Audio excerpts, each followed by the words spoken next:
Hello students, my self doctor Maninder Singh Dhariwal. हमारे YouTube channel Goldy mathematics में आप सभी का स्वागत है। इंटीग्रेशन की नई वीडियो के साथ एक बार फिर से आपके सामने। और यहाँ पर जो हमारा आज का टॉपिक है वो आंशिक भिन्न द्वारा समाकलन, ये हमारा टॉपिक है।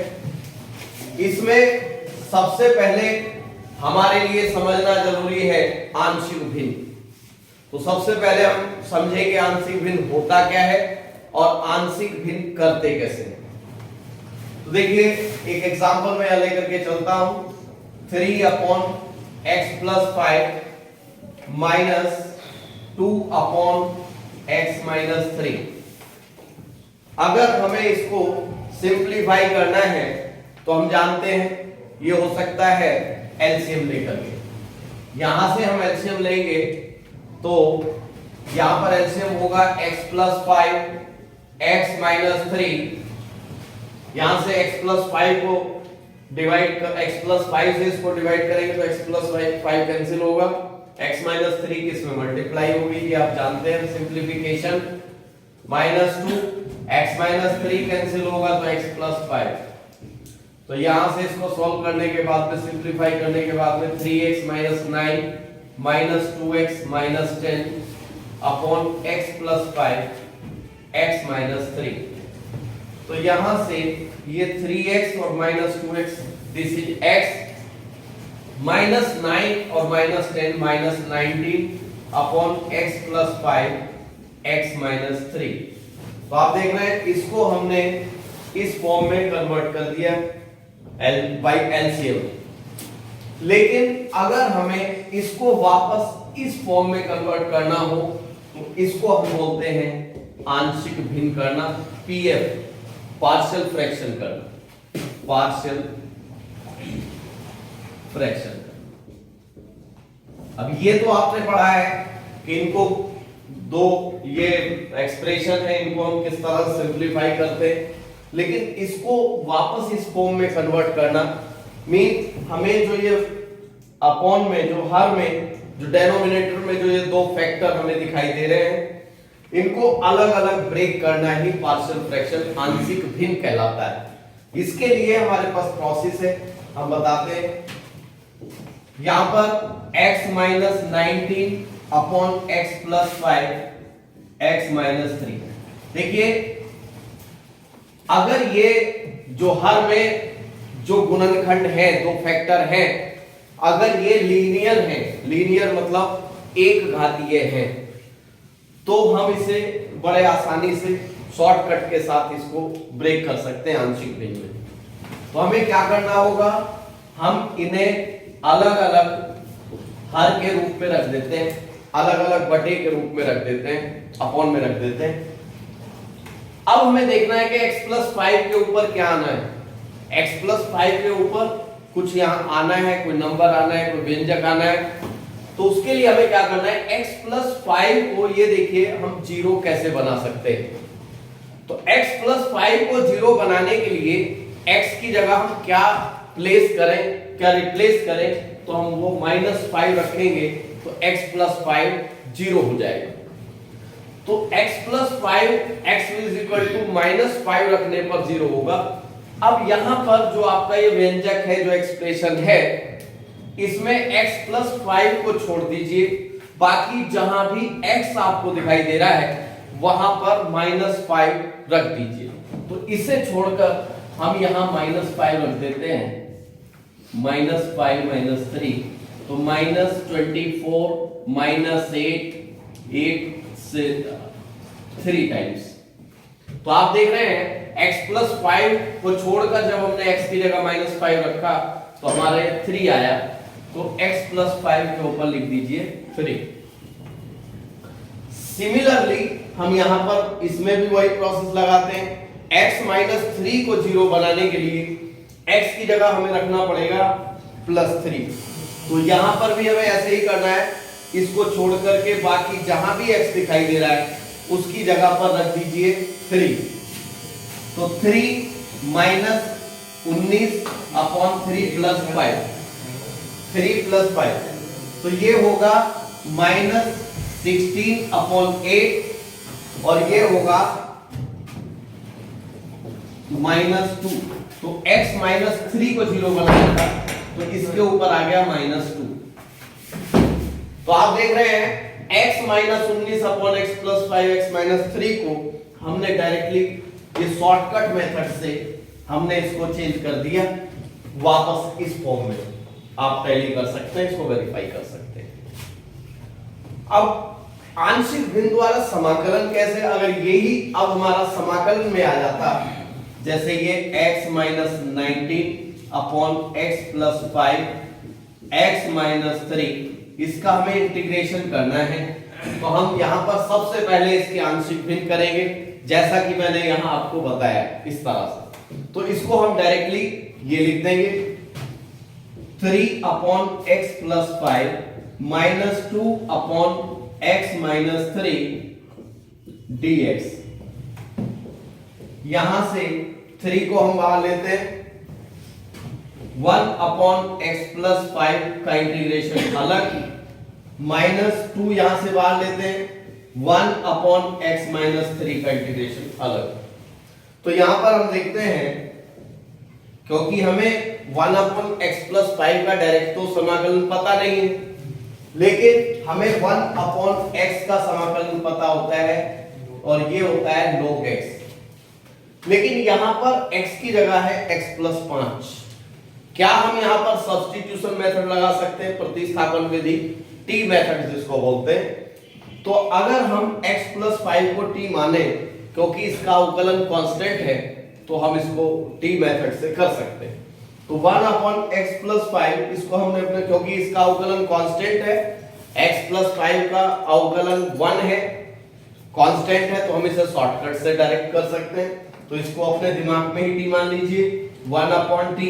1/t का समाकलन होता है log t, और अपॉन में जिसको t मानते हैं उसका अवकलन रखा जाता है, तो इसका अवकलन होगा x का 1 और 5 का 0 यानी 1, -2 एज इट इज रखेंगे, 1/x - 3 भी इसी तरह, क्योंकि इसका अवकलन भी कांस्टेंट है, तो x/x - 3 को हम t कंसीडर करेंगे, तो 1/t का log t, और अपॉन में इसका अवकलन यानी 1 और प्लस c। तो आप देखते हैं ये आपका 3 log x + 5 - 2 log x - 3 + c, ये इसका आंसर होगा। आप इसको नोट कर सकते हैं या टेक अ स्क्रीनशॉट।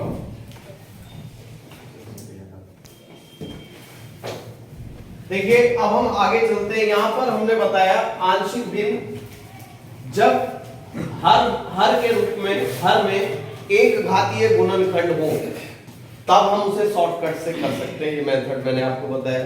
लेकिन यहां पर ये क्वाड्रेटिक फॉर्म में, यानी कि द्विघात गुणनखंड भी आ सकते हैं, तो उसके लिए एक आंशिक भिन्न का पूरा मेथड है, वो प्रोसेस हम करते हैं।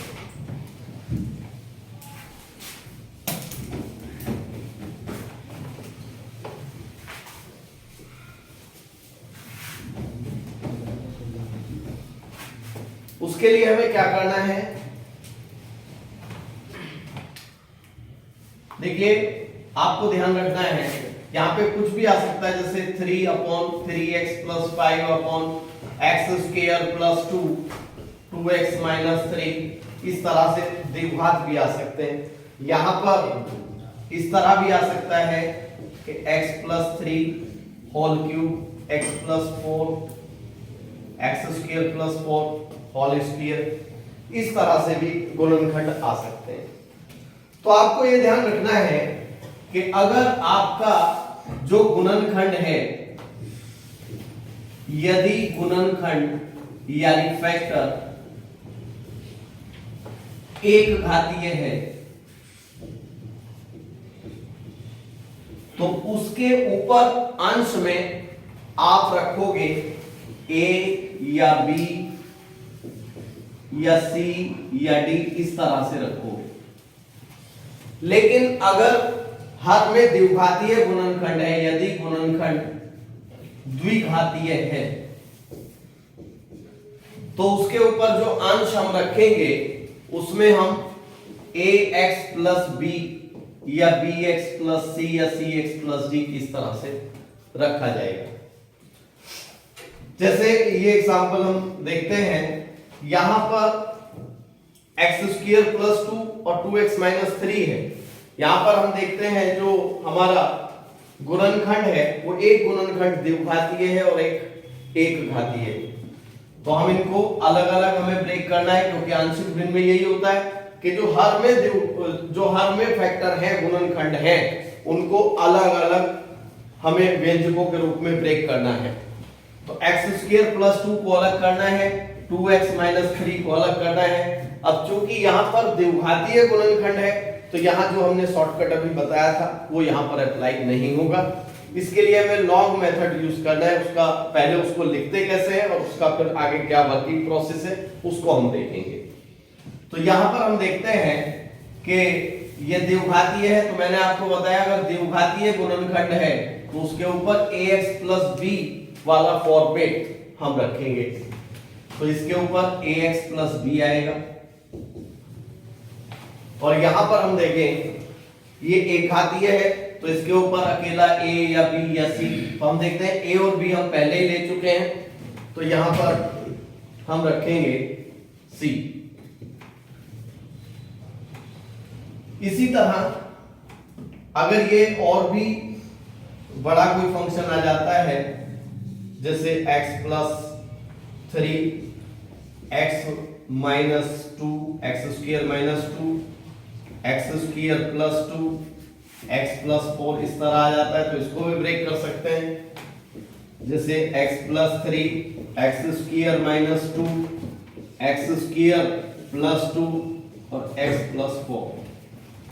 तो यहां पर हमें देखना है ये एक घातीय गुणनखंड है तो इसके ऊपर अकेला a या b या c या d हमें रखना है। ये द्विघातीय है तो उसके ऊपर हमें रखना है ax प्लस b वाला फॉर्म। तो यहाँ a हम ऑलरेडी ले चुके हैं तो हम यहाँ पर रखेंगे bx प्लस c। इसी तरह ये भी द्विघातीय है तो यहाँ हम रखेंगे c तक हम ले चुके हैं dx प्लस e। लेकिन अगर हम इसको देखें तो ये एक घातीय गुणनखंड है तो इसके ऊपर केवल f से हमारा काम चल जाएगा। तो पहले में हम यहाँ पर ये बता रहे हैं कि इसको किस तरह से, इस एक्सप्रेशन को किस तरह से हमें ब्रेक करना है, उसके बाद इसका वर्किंग प्रोसेस बताएंगे।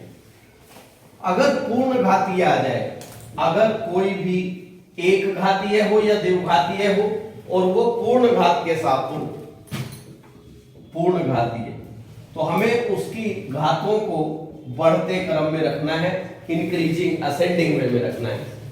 घातों को बढ़ते क्रम में हम लिखेंगे।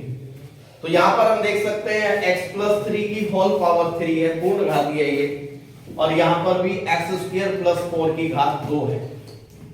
तो यहां पर हम देखते हैं इसकी घातों को हम बढ़ते क्रम में रखेंगे। x प्लस 3 की पावर 3 है तो पहले हम इसकी एक घात लिखेंगे, फिर 2 घात लिखेंगे और फिर 3 घात लिखेंगे। इसी तरह x स्क्वायर प्लस 4 का होल स्क्वायर है तो हम यहां पर इसकी भी x स्क्वायर प्लस 4 की एक घात और इसके बाद इसकी 2 घात।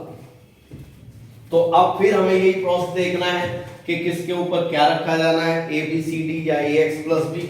तो ये एक घातीय गुणनखंड है, इसके ऊपर अकेला a रखा जाएगा। ये भी एक घातीय गुणनखंड है, इसके ऊपर b, ये भी एक घातीय है। अंदर वाला देखना है हमें, इसको होल पावर को, पूर्ण घात को हमें नहीं देखना है। ये द्विघातीय है तो इसके ऊपर ax प्लस b वाला फॉर्म आएगा, तो इसके ऊपर हम लिखेंगे dx प्लस e, और ये भी द्विघातीय है तो fx प्लस g। इस तरह से हम इसको ब्रेक कर सकते हैं। इसमें जब समान गुणनखंड हो या पूर्ण घातीय है वो एक ही बात है। जैसे कि यहाँ x प्लस 3 की पावर 3 है तो इसका मतलब है कि x प्लस 3 वाले भी 3 गुणनखंड यहाँ पर हैं, तो इसका मतलब ये समान गुणनखंड भी तो भी या पूर्ण घातीय, वो दोनों एक ही पोजीशन में रहेंगे। तो हम देखते हैं यहाँ पर x+3 के 3 गुणनखंड हैं, तो हम इसको अलग अलग ब्रेक नहीं करेंगे, हम इसको पहले इसकी होल पावर लिखी जाएगी, पूर्ण घात लिखी जाएगी, और उसके बाद फिर हम इसको एक्सप्रेस करेंगे अलग अलग। अब इसका आप स्क्रीनशॉट ले लीजिए। चल, ये आपने नोट कर लिया होगा। अब हम एक एग्जांपल लेते हैं।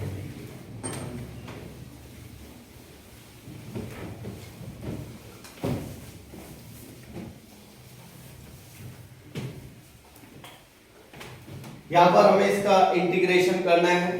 तो देखिए हम देख रहे हैं यहां पर हर में जो आ रहे हैं, यहां पर 2 गुणनखंड आ रहे हैं, द्विघातीय और एक घातीय। तो सबसे पहले इसका इंटीग्रेशन करने से पहले हम पहले इसके आंशिक भिन्न करेंगे, पार्शियल फ्रैक्शन करेंगे, जो मेथड मैंने अभी आपको बताया। इसका पूरा वर्किंग प्रोसेस हम इसमें बताएंगे। तो यहां पहले हम इस फंक्शन को लेते हैं, एक्सप्रेशन को लेते हैं, x/x² + 1 x - 1। तो मैंने आपको बताया कि सबसे पहले जो इसके गुणनखंड हैं उनको सेपरेटली अलग अलग हर के रूप में रख लीजिए। अब हमें देखना है कि इसके ऊपर यहाँ क्या आना है। तो यहाँ चूंकि ये द्विघातीय गुणनखंड है तो यहाँ शॉर्टकट लगना नहीं है, हमें पूरा प्रोसेस लगाना है। इसके ऊपर द्विघातीय के ऊपर हमें रखना है ax + b, और यहाँ b हम ले चुके हैं, a और b, तो यहाँ एक नया कोएफिशिएंट हम लेते हैं c। तो ax + b / x² + 1, और ये चूंकि एक घातीय गुणनखंड है तो इसके ऊपर हमने c ले लिया है। इसको आप कंसीडर कीजिए इक्वेशन नंबर 1। अब सभी जो भी आंशिक भिन्न वाले सवाल होंगे उनमें यही मेथड अप्लाई करेंगे हम, सेम सिस्टम है, इसी को आप अच्छे से समझिए। तो यहां पर सबसे पहले इसका एलसीएम लेंगे, x² + 1 और x - 1। तो यहां पर हम देखते हैं एलसीएम के बाद इससे डिवाइड करेंगे तो कैंसिल हो जाएगा, और x - 1 की मल्टीप्लाई हो जाएगी ax + b में, प्लस c, x - 1 कैंसिल होगा, c की मल्टीप्लाई होगी x² + 1 में। अब हम देखते हैं यहां से ये दोनों हर जो डिनोमिनेटर है कैंसिल हो जाएंगे। तो यहां पर हमारा आता है x =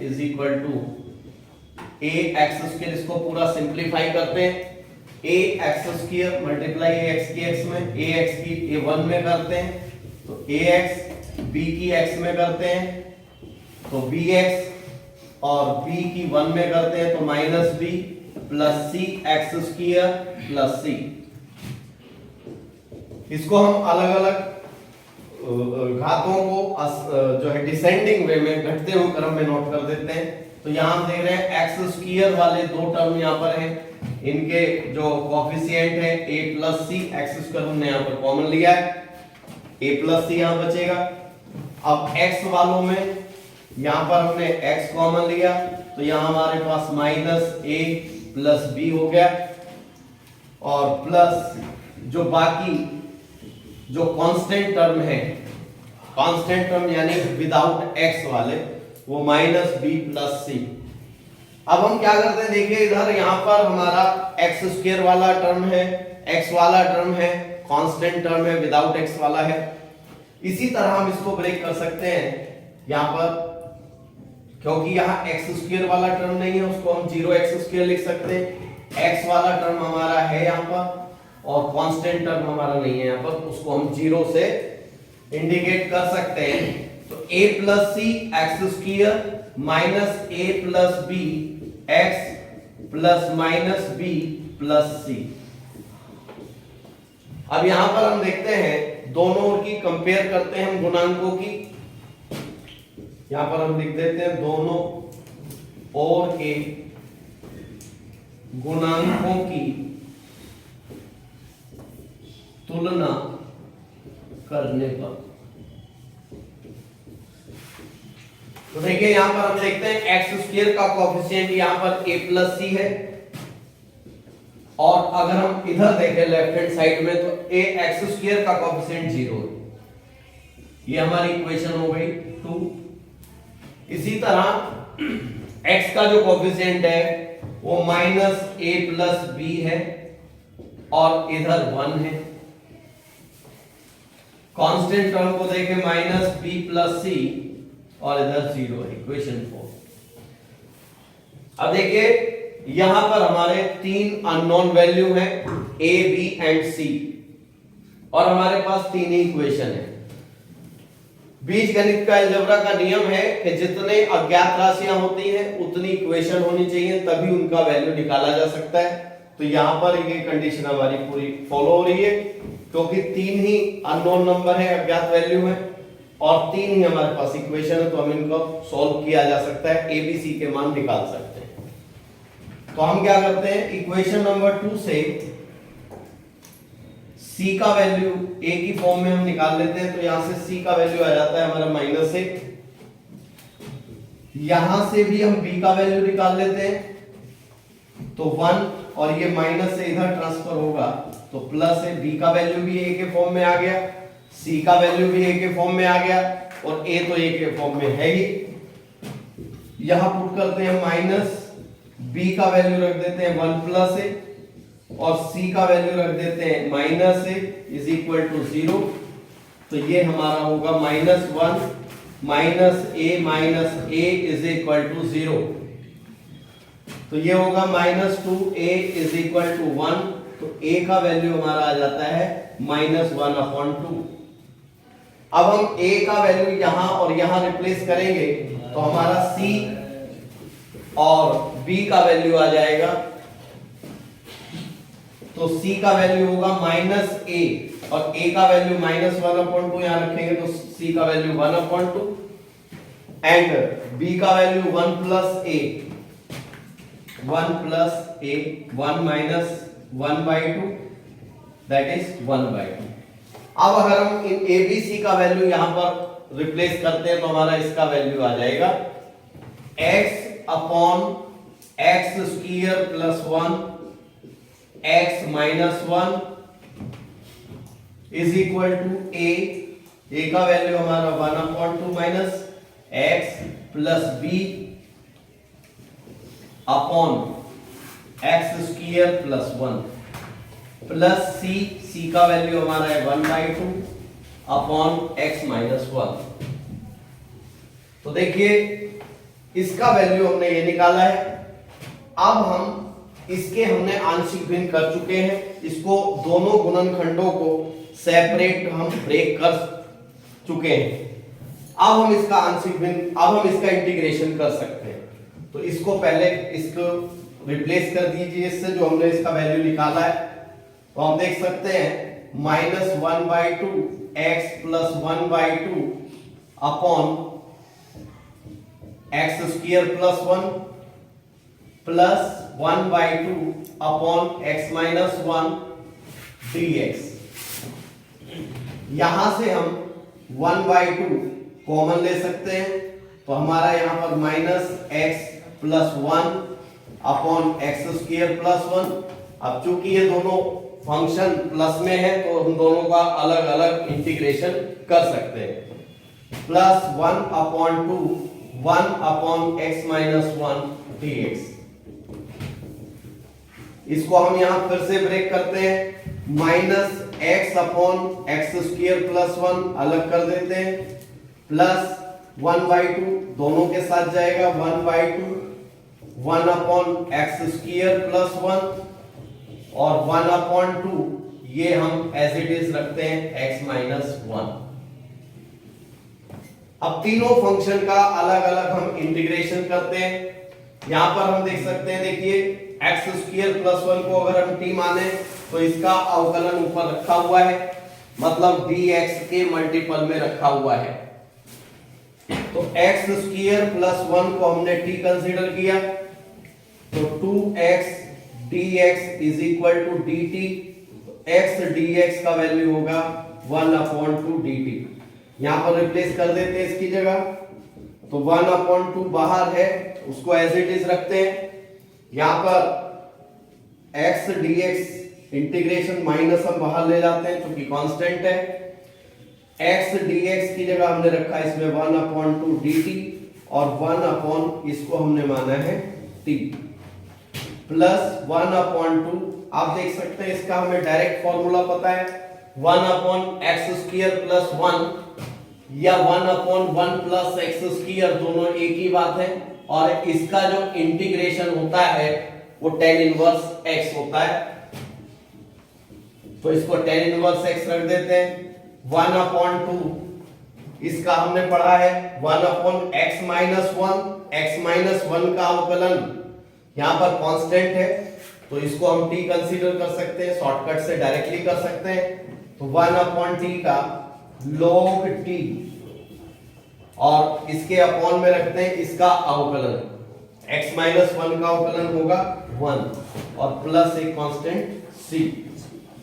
तो यहां पर हम देखते हैं माइनस 1/2 ये बाहर जाएगा तो 1/4 1/t का समाकलन log t plus 1/2 tan inverse x plus 1/2 log x minus 1 और प्लस c। तो फाइनली हम यहां पर t का वैल्यू पुट कर देते हैं। तो t का वैल्यू यहां पर होगा x² plus 1 plus 1/2 tan inverse x plus 1/2 log x minus 1 और प्लस c। तो इस तरह से जब ये फैक्टर आएंगे, जब हर फैक्टर के रूप में होगा तो हम उसको आंशिक भिन्न वाले मेथड से इसको इंटीग्रेट कर सकते हैं। आप ले लीजिए इसका स्क्रीनशॉट।